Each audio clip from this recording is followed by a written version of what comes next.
research, and this is just like a small snippet of it. I actually have my defense on May 24th, where you can actually see the entire thing and all the work that I've done within the past 5 years.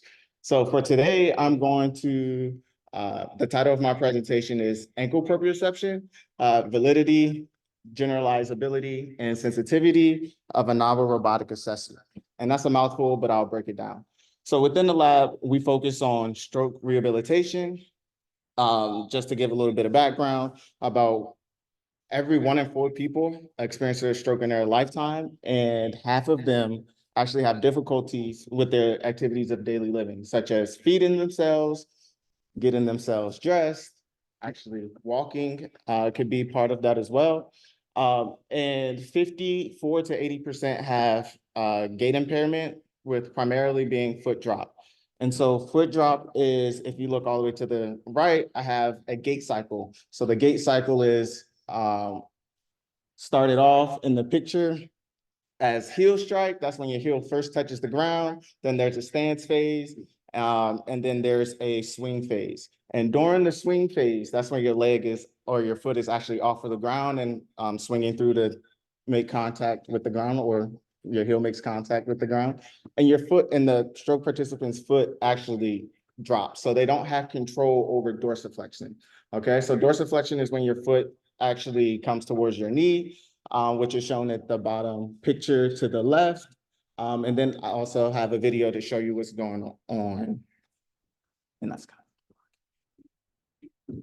Okay, so if you look at the video, here's a stroke participant that's being asked to walk. And if you pay attention to their left foot, or for you guys, their right foot, you'll notice that their foot is actually not dorsiflexing. So if they swing it straight through, their toe can hit the ground, they can fall. And typically the age population for these groups of people is 65 and older. And we know what happens if someone has a broken hip from this. So we would like to target this and actually target foot drops for rehabilitation to promote independent life. And so one big thing in research, or a major challenge in research or rehabilitation, is that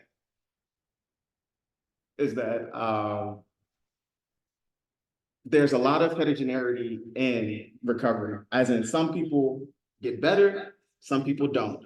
And as you can see here, I've just listed a few studies, but if you notice, primarily in that middle column, because it's a little bit easier to see, the variability is just as large as the mean, as their average change. So that's showing you that it's a really wide, there's a lot of variability there when it comes to stroke rehabilitation. Now, the big question here is, how can we understand this? What is there some type of assessment that we can use, or is there some type of biological phenomenon or test that we can use to determine why are they so variable to these treatments and responses?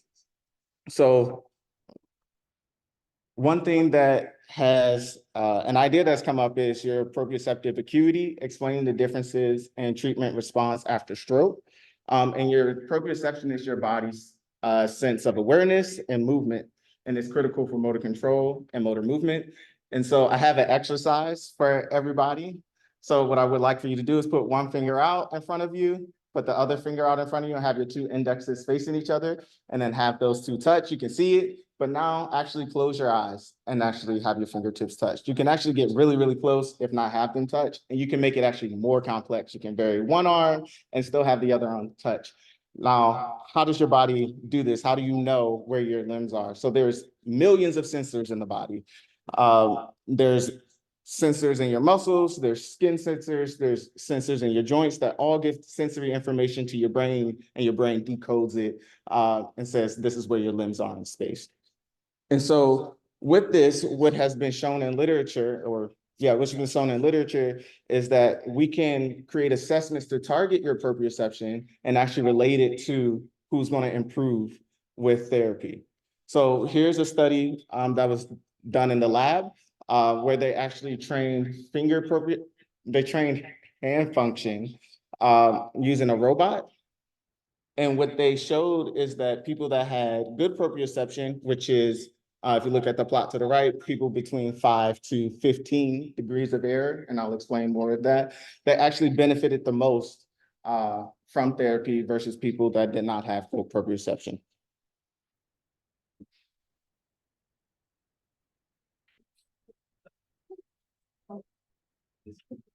Okay. So on Zoom, they can still see. You can still see this slide. Yes.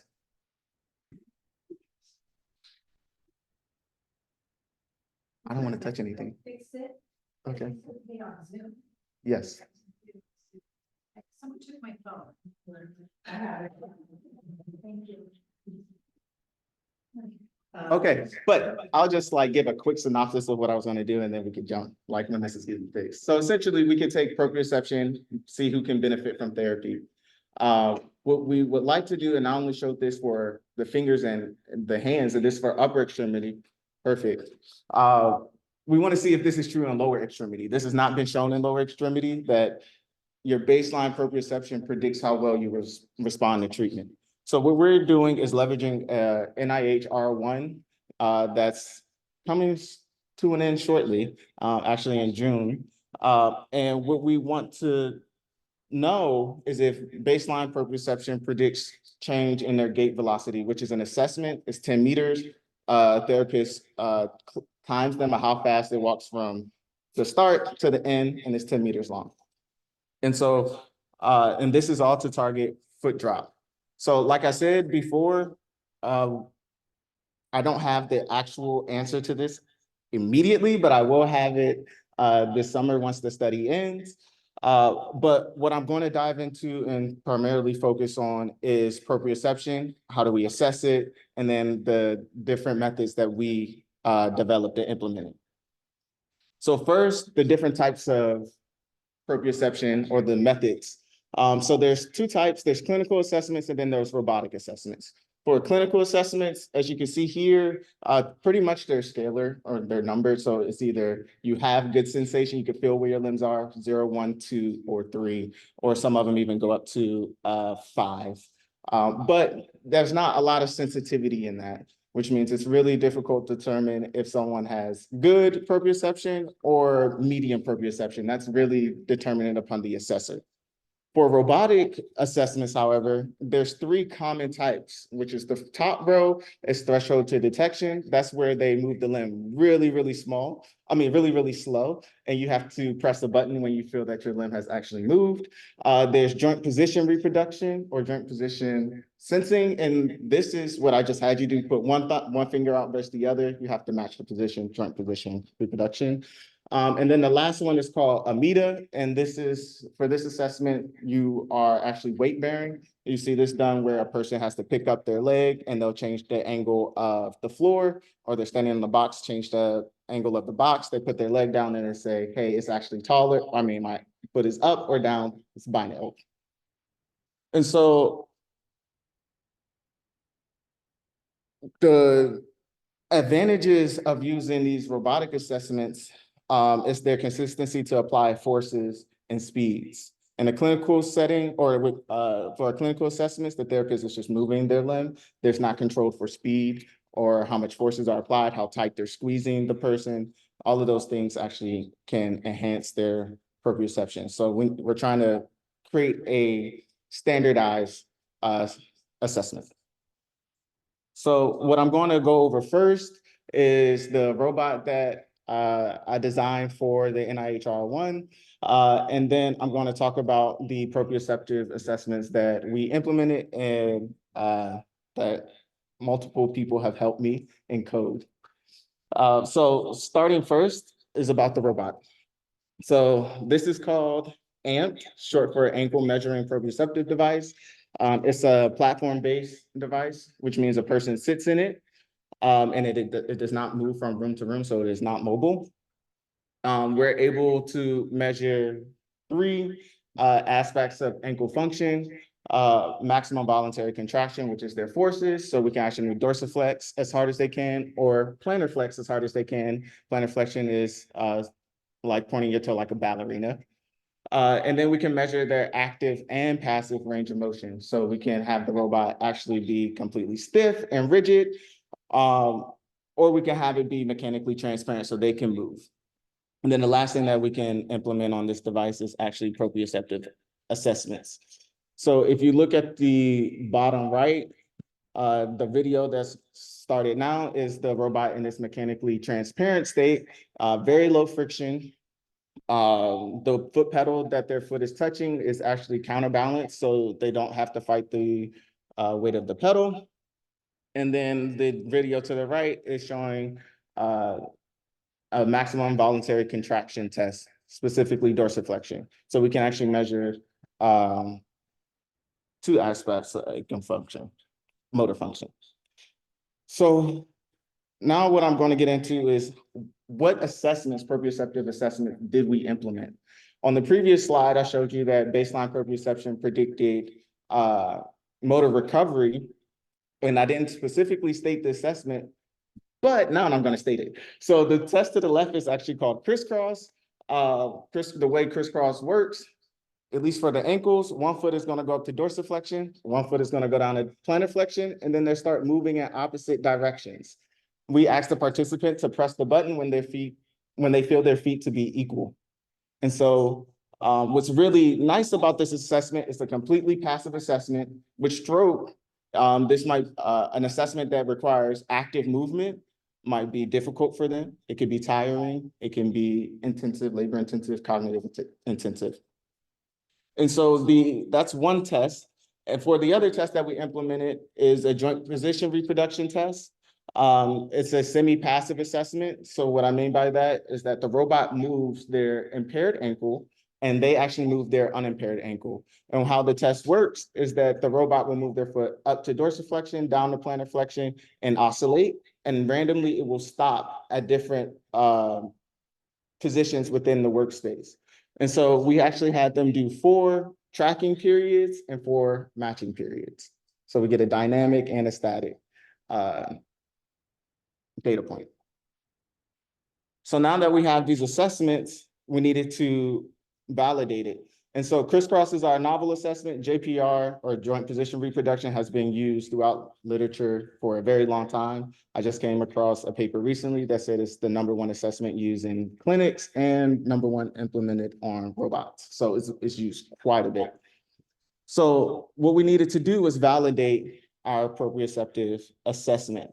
And the way to validate our assessment is we took 42 young participants, 24 older participants that are stroke age matched to our stroke group. And then we took 39 chronic stroke participants and we had them do crisscross and move and match.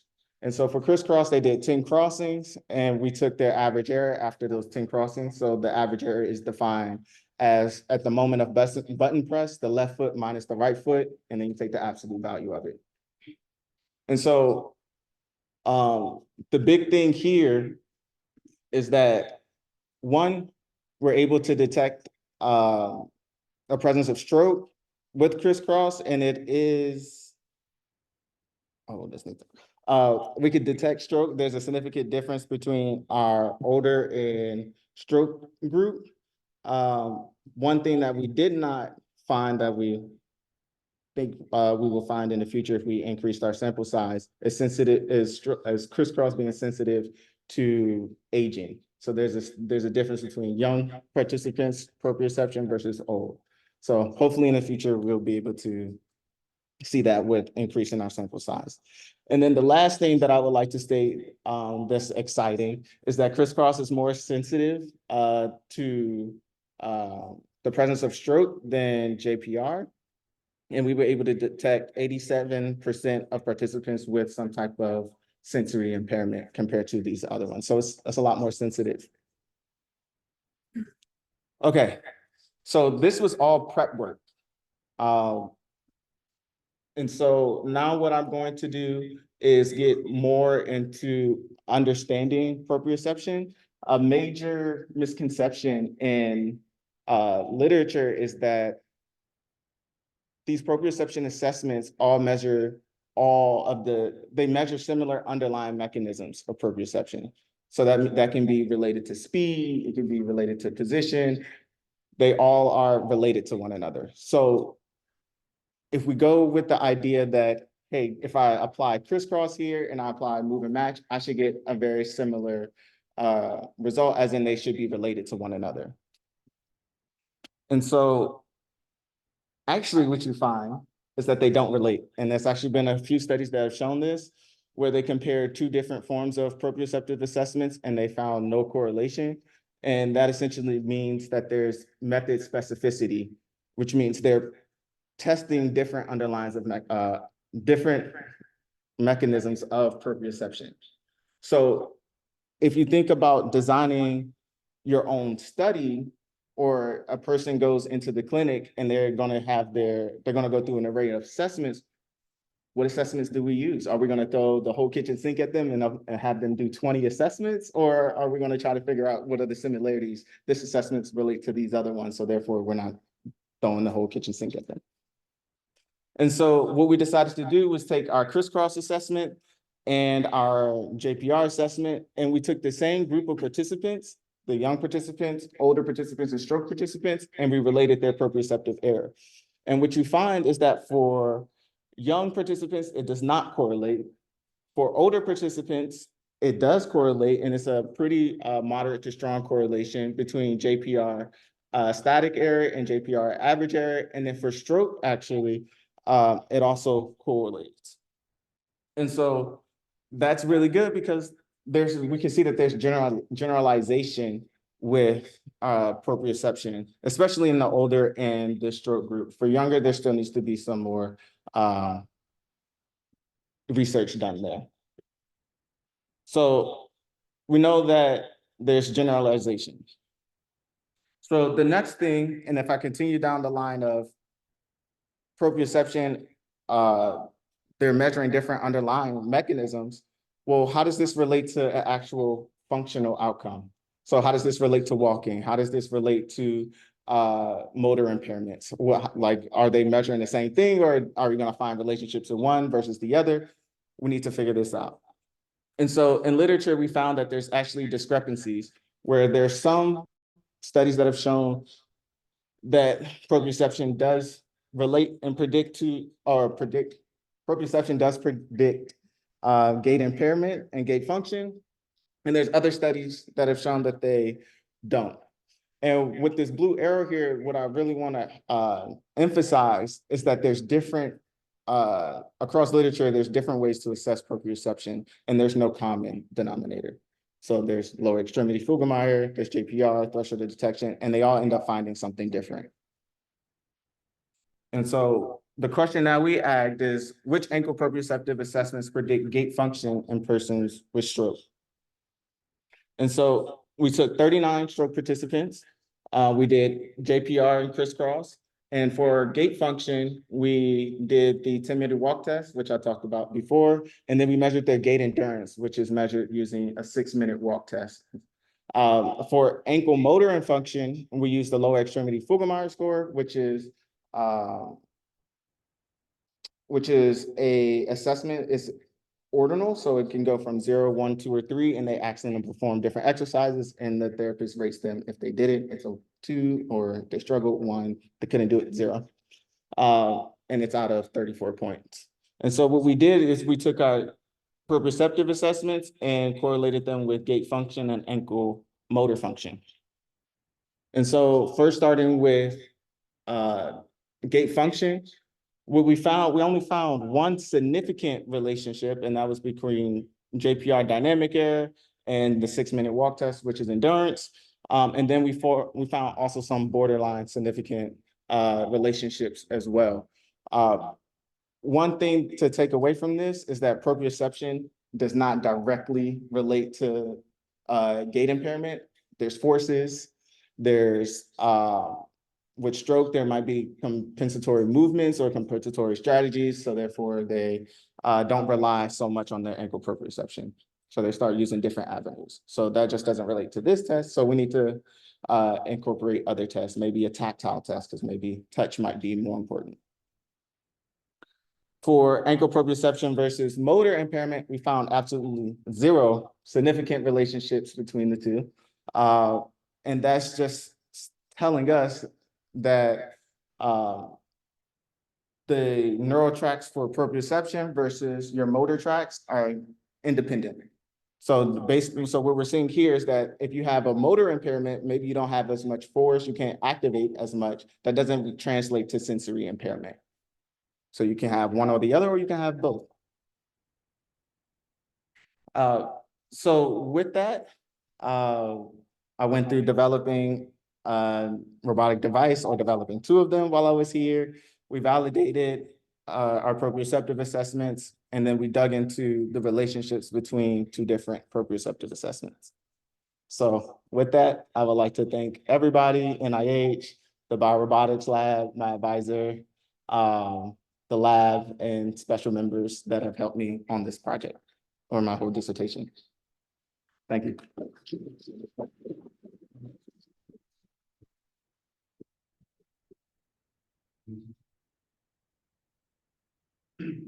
Question? First question. Yes. Oh, you Chris Ross from now on. Actually, there's a postdoc for the laptop that we use. My login is crisscross. So, So, I noticed you have about 42 patients or so. No, you have 42 healthy and 39 people with stroke. So about 100 people in total, I guess, that came in. Can you get the measurements on? Where do you do those measurements? Are they coming to your laboratory? Do you do it in a clinic, or how do you order this? yes. So I think Sarah's smiling because she's actually participating. So we actually do our assessments in the Hewitt Hall, right across from Gross Hall. And they have a clinic space, and we rent it out, and we bring in participants for stroke specifically. For some of the young participants, we were able, because I have two robots, do them in engineering gateway. Yeah. What are the criteria that you use to rule out your participants? Like, if they have joints that are not original, or Yeah. Okay. So this was all word of mouth. So we didn't dive into their medical history or ask for it to be released or anything. But we had a questionnaire. We asked them, first, do you have any current ankle injuries, such as an ankle sprain, that will limit your mobility of your ankle? The second question that we asked was, are you taking any medication that might affect your sensory system or your mobility, balance? And then the last question, because this is actually, we did it with the fingers, we also asked the same question in the fingers as well. And then the last question that we asked was if you're okay with sitting for 2 hours, because it took 2 hours to do all of these assessments. And so some people, we had to get them out of the robot and then put them back in because they needed to stand up. So that was pretty much the criteria. So, one comment you made about you want to see the difference between the over and the under as well, like trying to get more people in and Yeah. for that person. But for it's interesting because for the crisscross experiment, it seems like the young group, the average error is actually higher than the over. And the other group, the other experiments are the other way around. Yeah. So you can comment on that a little bit. Oh, let me see if I can go back really quickly. Great question.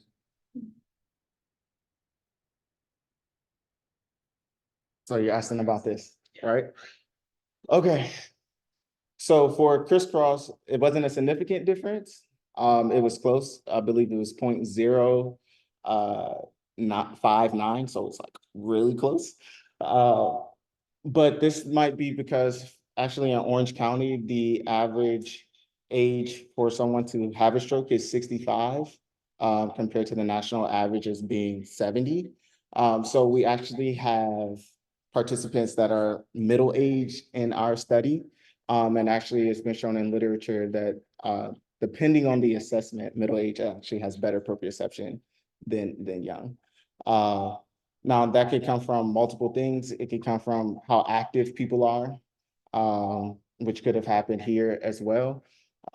We did do a post hoc analysis where we actually changed the stratification of the age. So we did a 18 to 30, 30 to 60, and a 60 to 88. And we got similar results where the middle age participants, that 30 to 60, performed better in the assessments. We think that that could be because there's some changes happening when you're I'm gonna say central nervous system changes, but brain changes.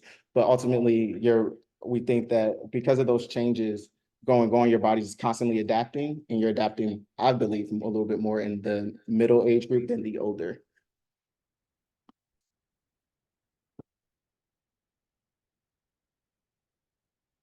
All right, well, Chris, Ross, thank you.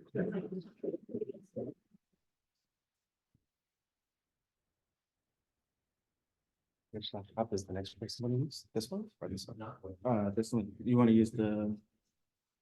Do you need this one? Work, is that yours? Yeah, it was just really looking at No. bricks. As long as this behaves. Use yours. And you know what I could do is stand here and just switch and move her slides, and Bria can stand over there. I don't think I think I Spanish fix this remotely right now. We're gonna try to fix Okay. it right now. Okay, so I can take my. Where's the television remote? Here.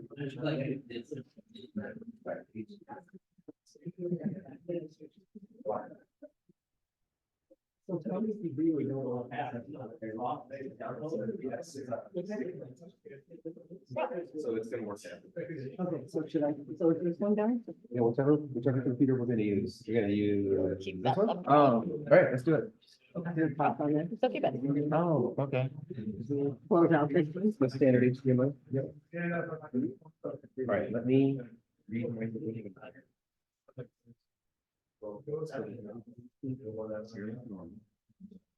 And tell me when I can close this one down. This one was not muted, so I wonder, I tried. it might, Do that. really?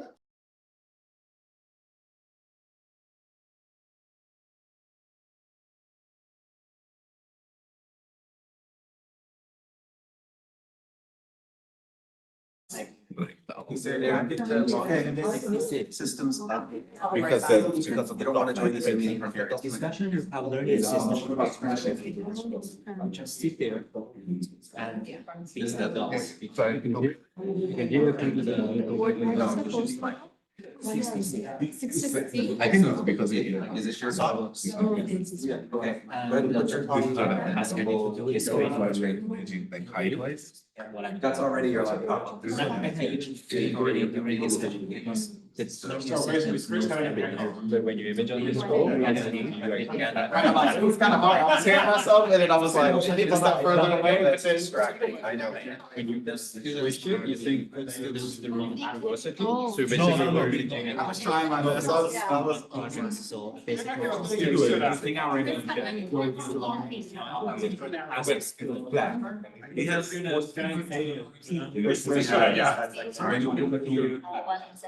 Because otherwise the golf centers would Is there like? the surgery. I would definitely use it.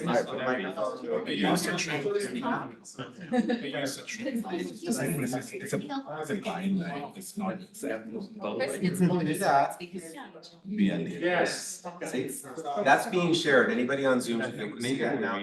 Microphones, cameras, speakers, everything's working. And no echo? Yeah, no echo. All right, there we go. So folks, we're gonna launch our second presentation. Bria Matthews is gonna present. And this time, I hear there's no echo, so. Really. I have a slight advantage over Christopher, sorry. So hello, everyone. My name is Bria Matthews. I am a PhD candidate in the Department of Civil and Environmental Engineering. I also work in the Advanced Power and Energy Program, which is like a research institute that has multiple disciplines in it. As Professor Plotnick mentioned before, I had the pleasure of participating in what was then PBBE, or the ACES program in 2017. And I've also had the very special opportunity to mentor students that have also came through that program every summer since. So I've been very fortunate to be a part of this for many years now. So this is all come to full circle moment for me right now. So I'm gonna switch gears. So, take your BME hat off for a quick second. I am going to talk about Energize at UCI. And essentially what I'm going to talk about is introducing microgrids to support our robust electric grid defined by renewable pyrodynamics. So my work takes a lot of different systems and work those systems together to make even better, more efficient outputs. So I'm going to jump into that.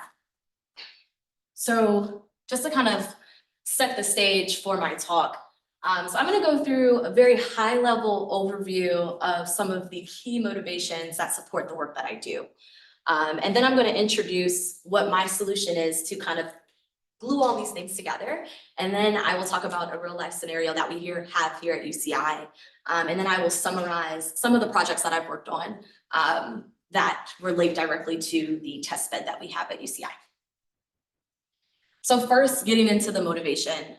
So we're going to talk about the traditional forms of power generation. And traditionally, these are done by burning some type of fossil fuel. And that can be anything from coal, oil, but essentially these fossil fuel resources are considered extremely carbon rich, and they essentially deposit different layers of carbon from extracting and burning energy.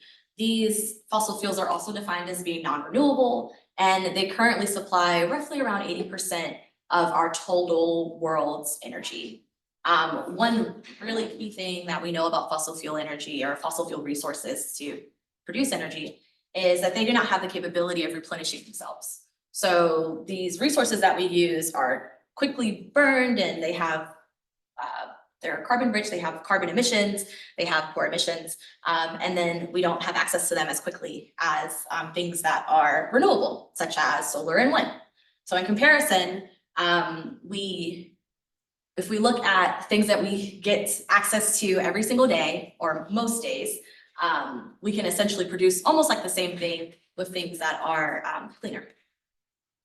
So kind of comparing the two, we can look at both the effects of burning fossil fuels and how that impacts our environment and how that impacts our health versus the alternative, which would be renewable energy. So this is pretty straightforward, but we're burning fossil fuels to produce power or energy, and has several impacts to the environment and our health. And that includes things like climate change, air pollution, and air pollution can be defined as several different things, including acid rain, water pollution, habitat destruction, and public health. And then finally, by burning fossil fuels to produce energy, we impact our water resources. So we could really kind of hone in on each life cycle or each stage in the life cycle of our fossil fuel. But I'm going to focus mainly on the power generation side, but essentially the life cycle consists of extracting our resources, having discovery, the actual extraction process, the combustion, so burning of that to generate our power, which has a direct output of electricity, and then finally the byproduct of that being pollution. In comparison to our renewable life cycle, where we have our resources, our solar and wind, we are able to harness that. And either, if I'm using solar and wind as examples for pictures here, but that could also be water, but using our wind mills or solar panels and having that byproduct of being power that's generated. However, we don't have that pollution side. So to address the issues generated from our shift to cleaner energy is kind of like what motivates my research. And looking at more sustainable forms of energy, such as solar, wind, and hydropower. As we all know, I think it's pretty common in legislation. California sets a pretty high bar in our policy to achieve zero emission of carbon and criteria of air pollutions in electricity and transportation sectors. So what I propose kind of brings a good middle to not only power generation, but also transportation. Now, while I don't work with transportation and I won't spend a whole lot of time talking about transportation, I do want to highlight that this is something that could mitigate the problems that are brought ahead. And then one more thing that I would like to highlight is as we start to talk about eliminating our zero carbon emissions, we talk about something called decarbonization. And I like to give a little bit of background on decarbonization, but I think it's pretty straightforward. But it's essentially the process of eliminating the use of fossil fuels, reducing the amount of CO2 within the atmosphere and shifting towards a low zero carbon energy sources. And there are tons of ways to decrease carbon emissions. We talked about the use of renewable energy sources. We talked about I proposed energy efficiency, which essentially gives us the opportunity to decrease the losses and improve our insulation, our energy efficiency within our appliances, and even our increasing our efficiency in industrial processes, because those are also carbon rich extraction areas that pollute our air. In addition to that, we look towards electrification, so using different things that would traditionally be serviced by fossil fuels, such as heat pumps and industrial processes in transportation, like vehicles. We replace those with things like electric vehicles and AC or heat pumps in that realm. And then obviously with carbon capture and storage, it's another alternative to basically selecting the already exposed carbon emissions, capturing those and storing those. And then if all else fails, we can always just stop breathing. That's a joke, obviously not an option, but you know. So in the beginning, I introduced the California Energy Goals, and I just want to quickly go through those for those who may not be familiar, but I think if you turn on the news, you probably know. But this dates back as early as the early 2000s and what was known as the Global Warming Solutions Act of 2006. It was an Assembly Bill 32, which set a goal to achieve 33% of our electricity consumption in the state of California to be generated by renewable sources by 2020. And we kind of kept those same goals. We kind of sped it up a little bit, but in 2015, we have our Senate Bill 350 that mandated the electricity utilities companies to purchase 50% of their electricity from renewable sources by 2030. And I think the one that's probably most common to all of us today is the Senate Bill 100 that was passed in 2018, and essentially set this very ambitious goal to achieve renewables to have, to supply all of our electric demand 100% by the year 2045. So we see this, we state that there is obviously an issue with burning fossil fuels. We see the legislation that supports the purchasing, the instrumentation of renewable systems. However, we have a grid that dates back to hundreds of years ago that was not originally designed to function off of renewable resources. And in order to understand that, I want to just highlight what that grid was originally designed to do. So just really briefly, our utility grid is categorized into 3 layers. First is our generation layer. This is where all of our power is produced. Traditionally, that would have been coal, natural gas, nuclear.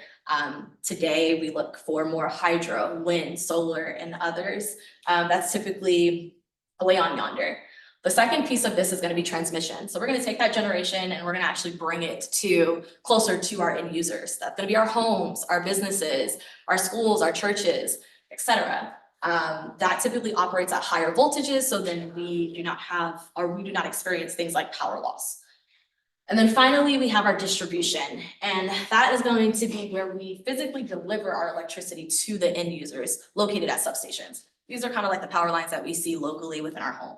Maybe not so much in Irvine because those are underground, but that's what that is. And that operates at lower levels of voltage. So now that we understand the grid, and I've talked about, you know, renewable energy being something that is positive, I want to talk about, maybe I don't want to say a negative, but how this will change the dynamics of our grid and why it's important for my work to be what it is. So as we implement more renewable generation onto our grid, the percentage of that demand is going to be consumed by that renewable energy that we have. And what was before that would have been those large fossil fuel generators or baseload generators that were designed to operate at a pretty constant rate for a large amount of time as long as they have their fuel to power them. if we continue to increase the renewables, we will decrease the demand on those generators that were not designed to be intermittent at all, or they were not designed to fluctuate quickly, which raises an issue to potentially not having access to electrical power. So essentially, what I'm saying is that if we have higher renewables, we'll limitate the amount of ramping rate that we can do with our baseload generators. And something that was not designed to act so quickly, will have to either catch up or essentially we'll just go without, or at least until that generator is able to perform back up to speed. And we visualize this with something called a duck curve. This is produced in our California ISO, which is a really nice tool that shows us in real time how much power we're using on our grid, where that power is coming from, where it's being generated from, et cetera. And essentially, we call this a duck curve because I don't know if you could tell, but there's like its belly at the bottom, but it has its tail further on the right-hand side, and then on the left-hand side, its head. But essentially what this shows, and it uses the example of solar generation and what our expected rates were for that time. It's a little outdated. But essentially what this is showing is that during our peak expected generation, oh, let me see if I can use a, oh no, sorry. I would like to use a laser pointer. Let me see if I can. Okay, perfect. So what this shows is during our peak solar hours, so like that midday, 12, 3 o'clock, is going to be the time where we produce the most amount of solar. It's where the sun will be at the highest part of the sky. So essentially our net demand will be our generation versus what our load actually is. So we'll have more than enough power than what we could actually use. And essentially as the sun sets and as people begin to return home, as people get off from work and drive home, pick up their kids, get off from school, there will be a higher amount of demand that's there and not available sun because the sun will be setting. And that's where that ramping rate, that dynamic for that baseload generator is going to be mostly challenged, because now you're expected to jump up to over 13 megawatts than what you were expected to produce in the course of 3 hours, which is extremely dynamic and not how those were designed.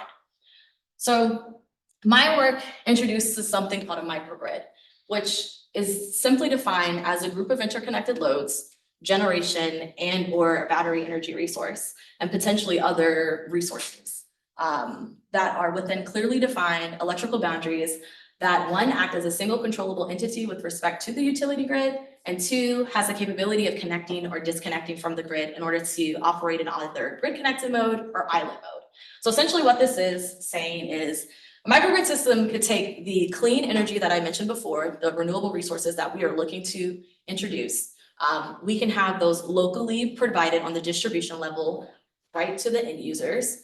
And then we can also either operate with the grid, that could be providing resources to the grid if they are ever over congested, or we can disconnect from the grid if there's ever some type of catastrophic event where the grid is down. So having all of that, it's like we have our cake and we eat it too type of thing, if you will. I think what is most impressive about this phenomenon is that we have the campus microgrid, or UCI microgrid, that actually does just that. So we currently have our own resources that we use locally. We produce over 90%. It's just almost at 100%. I think that there is some type of agreement with our utility to have some type of import, but we produce just about all of our needs for electrical and heating demand locally on campus. We have what's kind of like our main powerhouses at our central plant, where we have 8 electric chillers. So we've kind of also worked towards decarbonization by electrifying our AC and heating loads with electric chillers. And then we also have our gas turbine, which is 13 megawatts, and steam turbine, which operates in a combined heat and power system. We have over 4 megawatts of PV. We have a thermal energy storage tank, one of the largest ones, and it's represented in this picture here. I like to utilize this as like a point of reference because people that come to campus usually do not forget the water tower because it has our logo on it. So it has that, which is almost 4.5 million gallons of water that's stored there. Essentially, when we have over generation or when we have extra solar or different things that we can dispatch, we can generate water there. And then if we need it, we can cool it and release it to generate more power when needed. We have a hydrogen station, which kind of speaks towards that electrification of transportation. So by having hydrogen fuel, we can operate hydrogen fuel cell cars. We once had a battery. We do not have one to this date, so that's not there. But there are plenty of resources that are accessible to our UCI microgrid. And all of my research has been centered around making the system either more resilient or reliable, and or making it cleaner. So just briefly, if I go through just my thesis work, we added, and it's not depicted here, and my apologies, there, this picture might be a little old, but we added a resource to essentially restart our gas turbine. So that's our primary generator on campus, and that provides majority of our campus loads. It kind of could act as that base load generator, as I mentioned before. However, if something was to happen to that and if we had like a trip in generation, or if the grid went down and we couldn't import power to restart it, we purchased something known as a black start generator. And that has the capability of self-starting and restarting our gas turbine should that ever go down. In addition to that, we looked at different ways that we can add redundancies into our electric circuits to make sure that this system has multiple ways to get to different types of loads. That was one project. And then kind of transitioning into the background that I discussed in the beginning, I look at kind of the major contributions and the things that I work for my dissertation.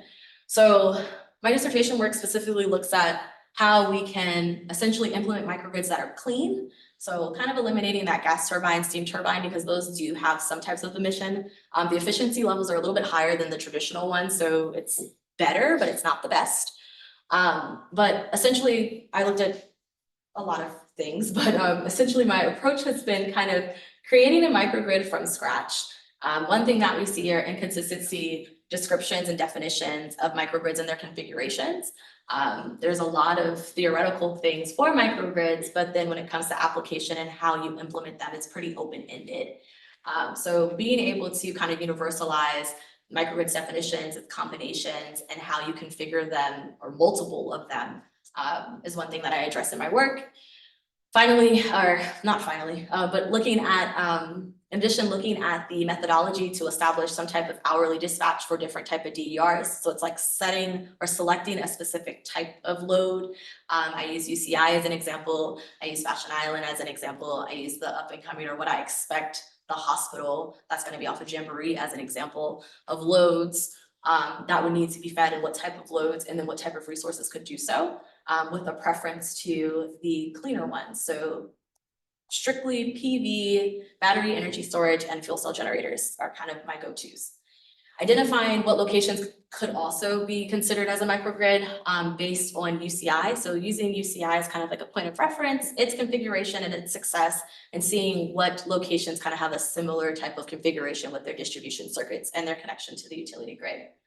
And then as we look at populating more microgrids, we look at the potentiality of connecting those microgrids. So that's another thing. And then finally, for real this time, I evaluate the role of microgrids and design deployment to enhance rather than worsen. Something that's probably the most dearest to my heart is the quality of the life in disadvantaged communities.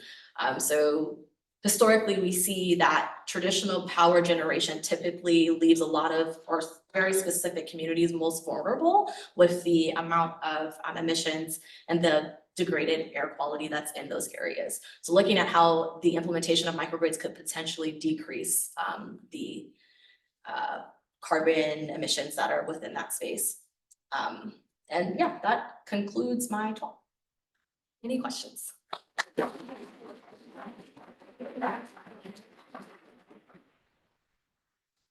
Thank you, Leah, that was great. I'll just ask the first question if you don't mind. Of course. So, first time I heard about this microgrid at UCI, it was by one of your presentations like a year ago or so. I'm like, really? Wow, that's amazing. And I never know the importance of that water tower either. So that's really great to know. So I was wondering, how did this microgrid come about? Was it like planned from the start? Is it something that kind of grew over the years? Was somebody spearheading this, or was it just like a combination of all kinds of things. So I cannot verify the exact details on how it came about, but I know that my lab kind of spearheads a lot of research that are centered around this. But it's kind of like I know that there's typically a back and forth between the research that's produced in the lab and the actual operators of the microgrid. So I don't know what kickstarted that. Uh-huh. So I don't want to say who, why, when, where, because I'm not entirely sure. And are you aware of like other kind of microgrids in Orange County of relevance? So I'm aware of other distributed energy resources that are in Orange County. So there are a lot of, so for example, the UCI Medical Center in Orange, they recently retired it, but they operated, they used backup fuel cells to support their infrastructure. I could technically describe that as a microgrid, because it has your DER. So that's an example. And then there's also another hospital, Kaiser, that also implements fuel cells. But those are typically used for backup, but they kind of possess the same qualities that I discussed.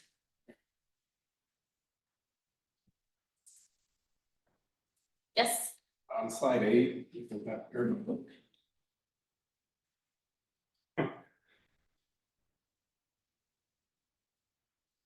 this is demand curve? Yes. Well, no. So this would represent your net demand. So taking what your loads are producing versus what's actually being generated and subtracting it.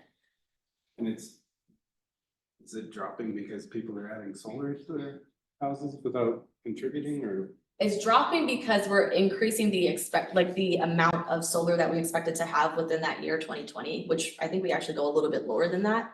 Because essentially, while solar is available, you want to use it or you'll lose it. So the idea is that our demand is decreasing because we have the readily solar available at that time.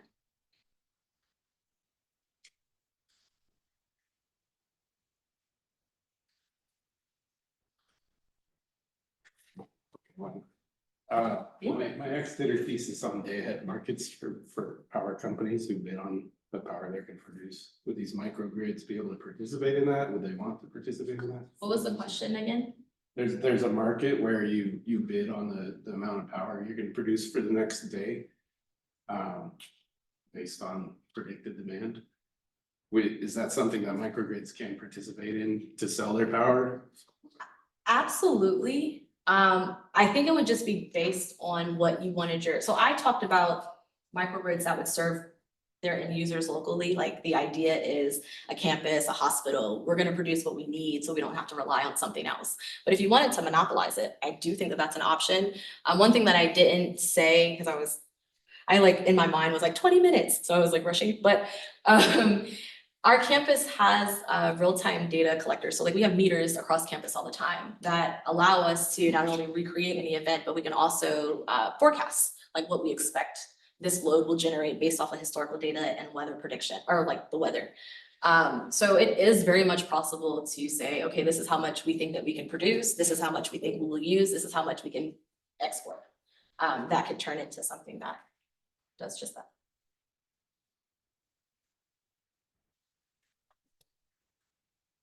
I imagine there's a lot of politics involved in this. Oh, yes. I mean, outside of just trying to meet the legislation piece, but I'm sorry, go ahead. Yeah, like power companies that have their resources and they have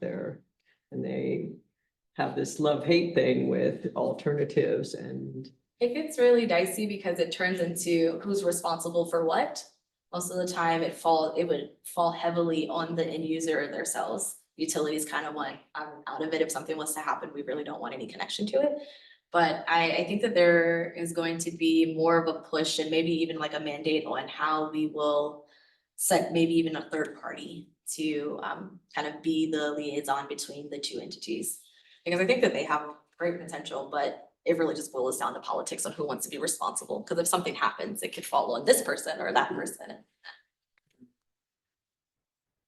is Irvine, I mean, do they have even more of a mandate, or does the city, does the university, are they trying to get ahead of even the state's requirements, or?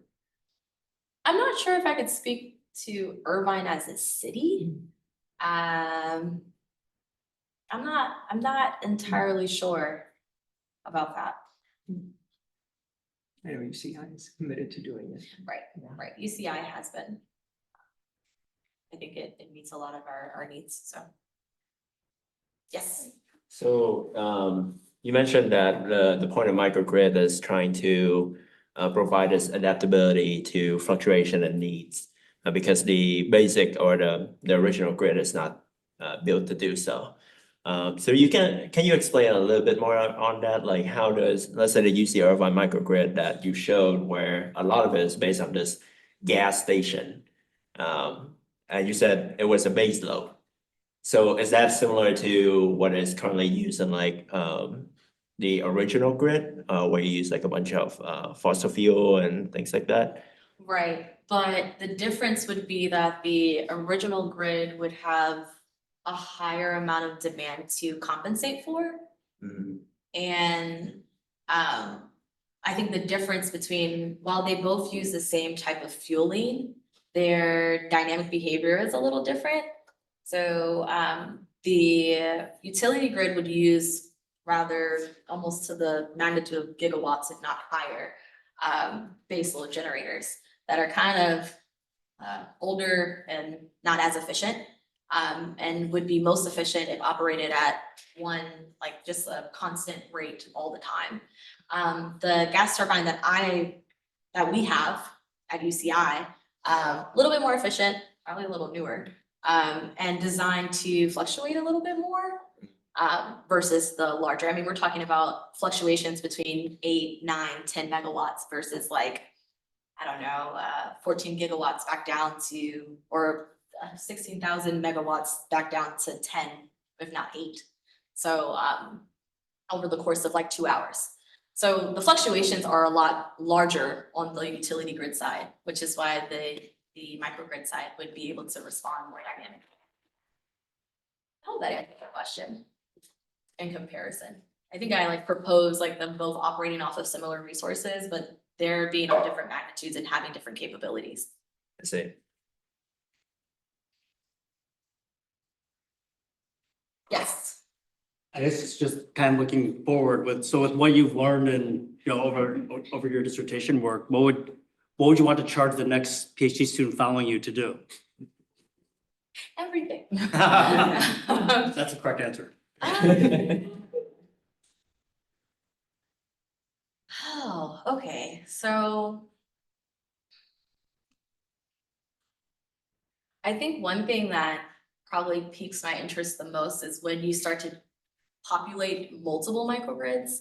I've looked at how those two can connect to each other, and how you could essentially, like the idea, if you had like a blackout in one institution, how UCI could support it, or I think I talk about like connecting to like Maynard's Church or something close. But all I've done is kind of look at how your source can provide whatever your load is demanding. But I wonder if UCI could perform what I mentioned before in my thesis work, like a black start to their generator. So like not just support their critical loads, but also support what their primary generator is and what their requirements are, so they can restart and they don't have to continue to use UCI's resource. I didn't do that. It kind of like takes my thesis and my dissertation work and kind of merges the two. I think that would be pretty interesting. Yes. You mentioned disparities between low income and how do you see that changing? Like, is there going to be a stronger connection to policymakers? Like, how do we make change, would you say? So one of the things I didn't include in my slides when it came to legislation, there are some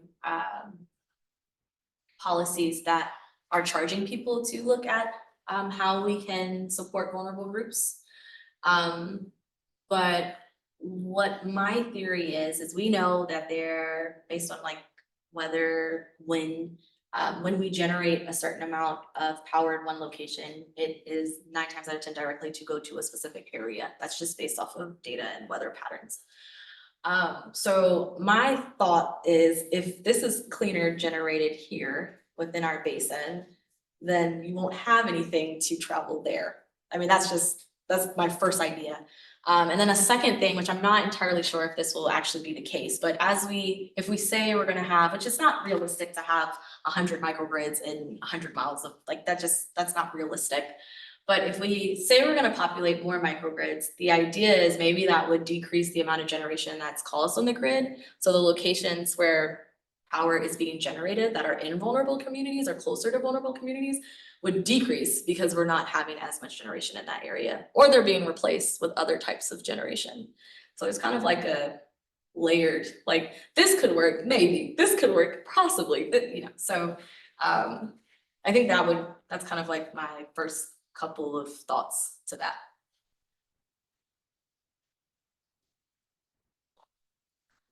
Wow, great. Thank you, Rita. Thank you.